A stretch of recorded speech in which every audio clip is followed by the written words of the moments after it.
खबर है इस वक्त की, 10वीं के जो स्टूडेंट्स हैं उनका इंतजार खत्म होने वाला है।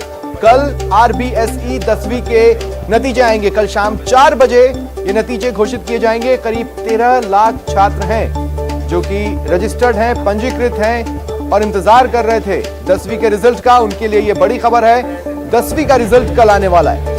देखिए, हाल ही में प्रदेश सरकार ने वो फॉर्मूला डिसाइड कर लिया था जिसके आधार पर 10वीं और 12वीं के नतीजे बनने थे। हालांकि पहले प्रदेश सरकार 10वीं और 12वीं की परीक्षा कराना चाहती थी, लेकिन जिस तरह से कोरोना के चलते हालात बदले, ऐसे में फिर परीक्षा को रद्द कर दिया गया छात्रों के हित, छात्रों के स्वास्थ्य को देखते हुए।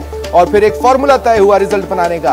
अब उस फॉर्मूले के आधार पर रिजल्ट क्या रहता है, कितने नंबर किसको मिलते हैं, ये कल सामने आ जाएगा। सहयोगी अभिजीत इस वक्त हमारे साथ फोन लाइन पर है। अभिजीत, क्या जानकारी है?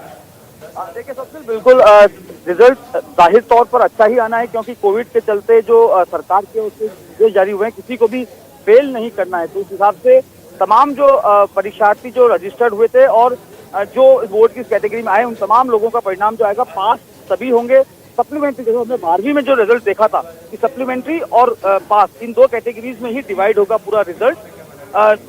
करीब 12,14,000 विद्यार्थी हैं जो 10वीं के परीक्षा में रजिस्टर्ड थे। इसके अलावा बोर्ड 3 और परीक्षाएं भी पैरेलल आयोजित करवाता है, जिसमें एक परीक्षा होती है माध्यमिक व्यावसायिक शिक्षा, एक होती है वरिष्ठ उपाध्याय और प्रवेशिका।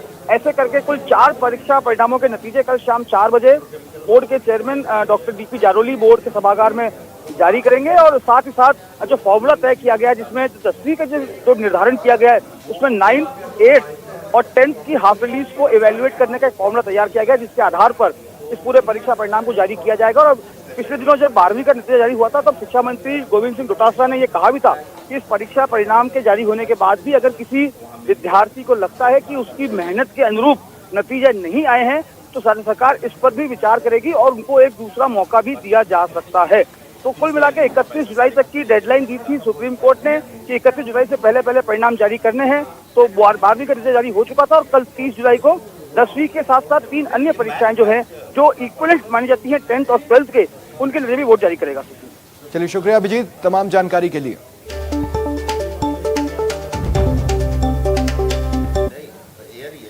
और चलिए अब बात करते हैं माकन की, जो कि मरुधरा में है और लगातार दूसरे दिन भी मेगा मंथन वो करते रहे। सत्ता और संगठन में मजबूती के लिए मरुधरा पहुंचे प्रदेश प्रभारी अजय माकन ने आज अपने मिशन के अहम हिस्से को अंजाम दिया। 2 दिन में माकन कांग्रेस के सभी विधायकों से रूबरू हुए, उनसे फीडबैक लिया और पार्टी के साथ ही सरकार की मजबूती का रोड मैप तैयार किया। लेकिन सबसे अहम सवाल है कि क्या इस अमृत मंथन से सत्ता और संगठन में बदलाव भी दिखेगा?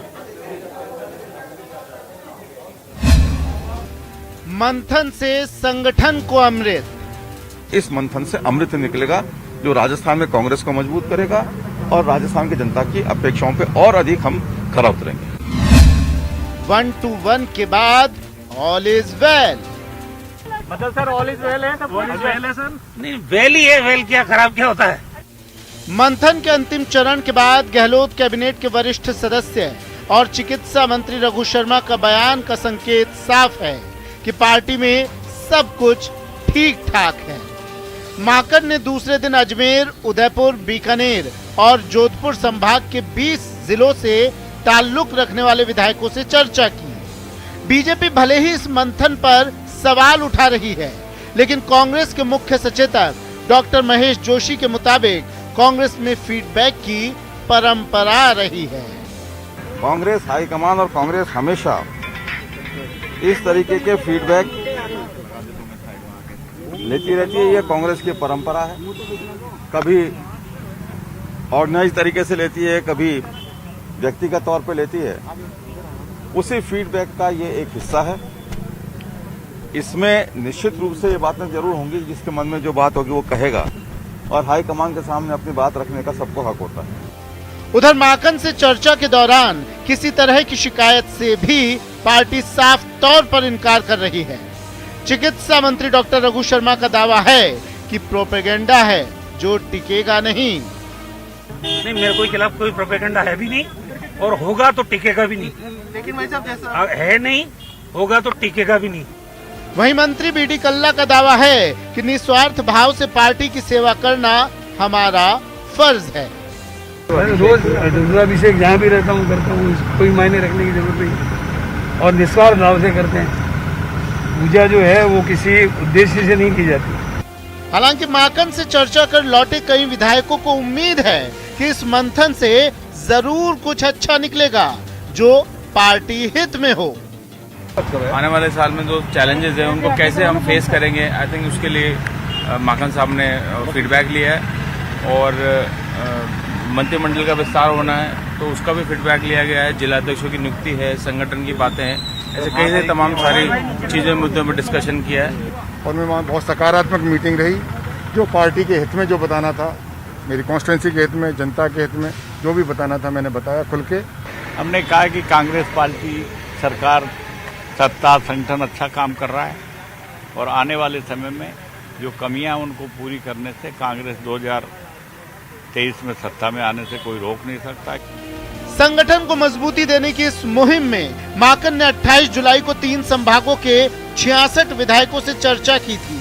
वहीं 30 जुलाई को माकन पीसीसी मुख्यालय में पार्टी के प्रदेश पदाधिकारियों और अग्रिम संगठनों के अध्यक्षों से भी चर्चा कर फीडबैक लेंगे। वहीं मंथन के बाद सीएम आवास में सभी विधायकों के लिए डिनर कार्यक्रम के जरिए ऑल इज वेल का संदेश देने की कोशिश हुई है। दीपक व्यास के साथ दिनेश शर्मा, न्यूज 18 नेटवर्क, जयपुर। और